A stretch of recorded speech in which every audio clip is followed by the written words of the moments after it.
Assalamualaikum warahmatullahi wabarakatuh. Dalam kesempatan kali ini kita akan membahas materi tentang perkembangan demokrasi di Indonesia.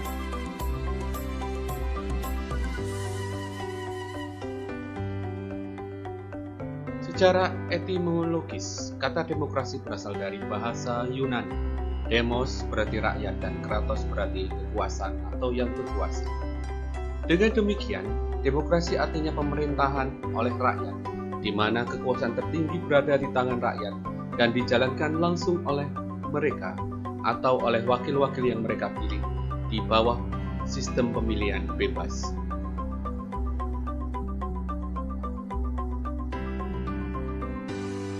Demokrasi di Indonesia. Dalam konteks Negara Kesatuan Republik Indonesia, ada 10 pilar demokrasi yang dipesankan oleh para pembentuk negara, sebagaimana diletakkan di dalam Undang-Undang Dasar 1945. Adapun 10 pilar tersebut antara lain: 1. Demokrasi berdasarkan ketuhanan yang Maha Esa. Esensinya adalah seluruh sistem serta perilaku dalam menyelenggarakan kenegaraan Republik Indonesia haruslah taat azas, konsisten, atau sesuai dengan nilai-nilai dan kaidah-kaidah dasar ketuhanan yang Maha Esa.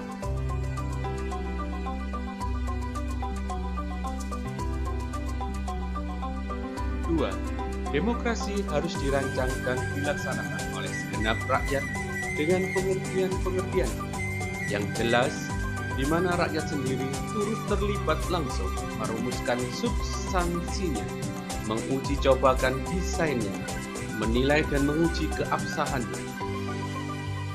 3. Demokrasi yang berkedaulatan rakyat. 4. Demokrasi dengan rule of law. Negara adalah organisasi kekuasaan.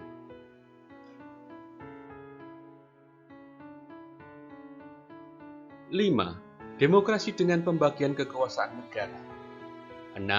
Demokrasi dengan hak asasi manusia.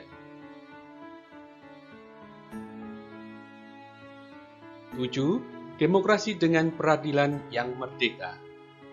8. Demokrasi dengan otonomi daerah.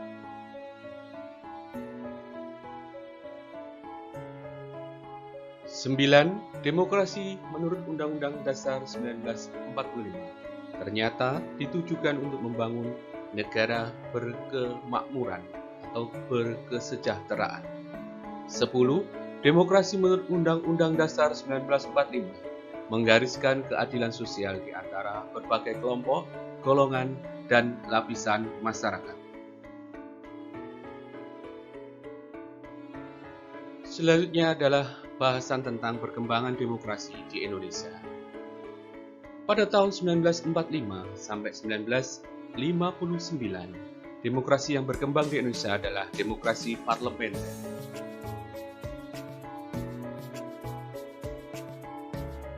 Perkembangan demokrasi selanjutnya adalah demokrasi terpimpin tahun 1959 sampai 1965. Ciri-ciri demokrasi pada periode ini antara lain presiden sangat mendominasi pemerintahan, terbatasnya peran partai politik, berkembangnya pengaruh komunis, dan meluasnya peranan ABRI sebagai unsur sosial politik. Perkembangan demokrasi dalam pemerintahan Orde Baru. Masa Orde Baru ditandai oleh dominannya peranan ABRI, birokratisasi, dan sentralisasi pengambilan keputusan politik.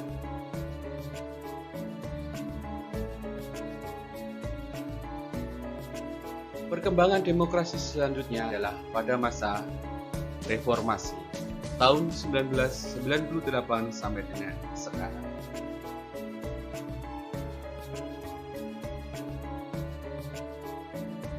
Demikianlah materi singkat tentang perkembangan demokrasi di Indonesia. Terima kasih atas perhatian. Wassalamualaikum warahmatullahi wabarakatuh.